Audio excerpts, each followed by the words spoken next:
Time is a funny thing. It's here, and it's gone. You never really know what it was. It just drifts away on you, floats through like so much data. Now that time's copywritten, I think about it more. We used to take it so for granted, but what time is it? I can tell you that this is me. I know who I am. This is Independent Librarian Dynamics, Sean Kennedy VI, broadcasting from sometime after now. You're hearing this in the past, and I'm hoping that you can stop the future. This is episode number 732.653.663.398.36.9. And by listening to this, you should be aware that you're violating your listener's license agreement. This is an unregulated broadcast, and unregulated knowledge is pornography. So you'll be violating your listener's license and may be prosecuted for it. As well, you're probably violating employment contracts or any expression permits that you have, and therefore are risking prosecution. It's the same laws you're breaking by owning books. You break simply by standing in a room where you might hear this. But chances are you need to listen to this, especially if this is the first time you've heard it. In the pits and out here, we refer to when we lost time, we lost it at POC, which is our little, you see there's pre-POC and post-POC knowledge. Pre-POC is knowledge where we know exactly when and where it happened, the infamous 9/11, World War II, things like that. And then there's post-POC, which is, privatization of the chronograph, POC. Post-POC, that knowledge becomes very, very sketchy. There's no real way to know who, what, when, and where. And if you actually broadcast time, like, for example, if you were to somehow put up clocks and let people know what time it is, you would be charged with temporal piracy. But we all do it. We all have our own sense of time. Time is here and then it's gone. It's probably the number one reason why I never became a node monk. Was because of the time shift. See, the server monks, they don't experience time like you or I do because of the being online the way they are. It's different. For me to explain that to you, I suppose I should explain a little bit more on detail about the old server monks, how they see things.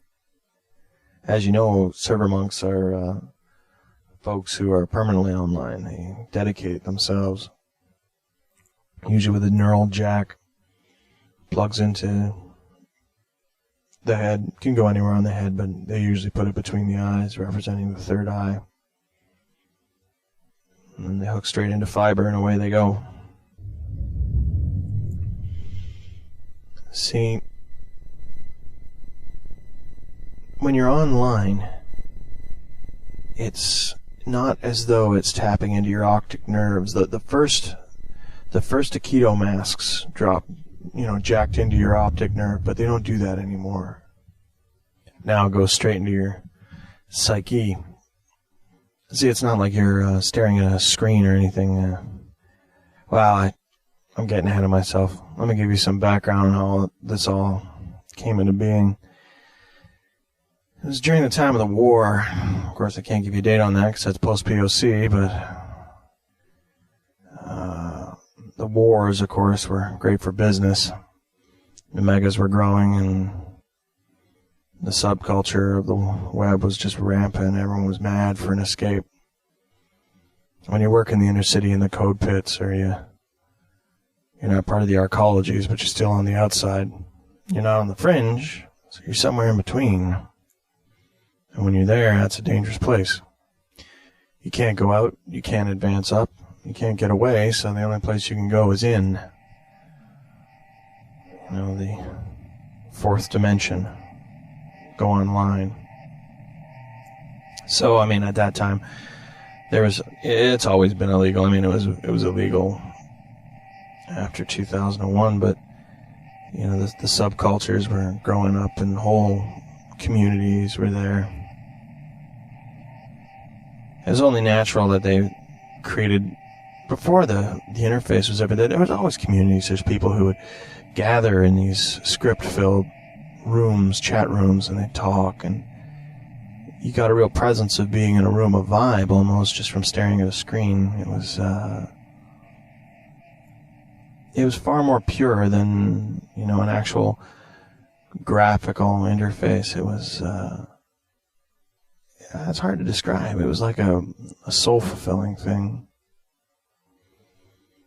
So it was only a matter of time before they started to work with it and try to make that stronger, but nobody knew how. Virtual reality had been around for, years, since before the turn, but the realms of, using it was always so labored.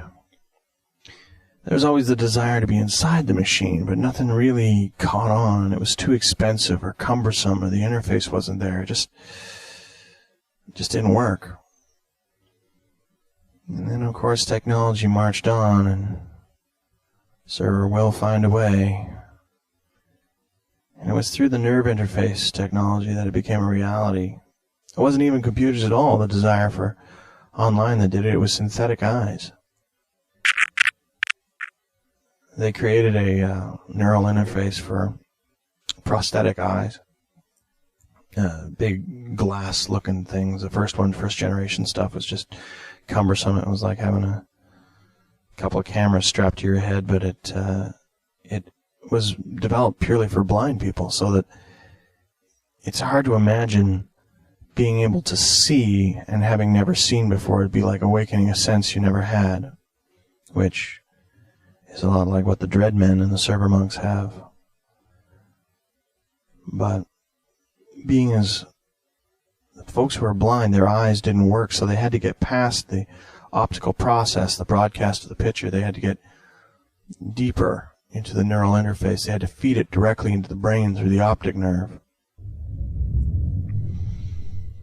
And this was when it took off, because if you can feed directly into the optic nerve, it's not like you're seeing.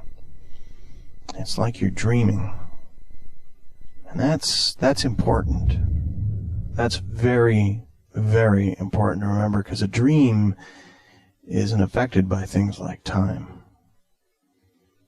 And this is when the first few experiments with this happens. It really took off. Military applications were there.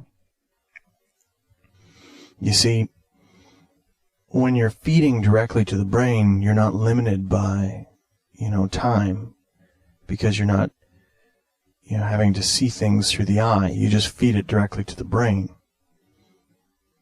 Some folks, when they have a dream, the dream only lasts, 5 or 6 seconds.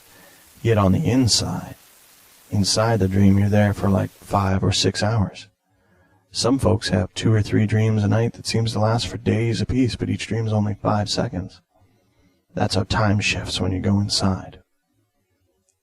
The difference is that what they found out is that although when you're on the inside, it seems to last for hours and hours, when you come out of it, when you quote-unquote wake up, the faster the dream came in real time. Like if it was a 5-second dream that lasted for a day, you'd forget it in very little time.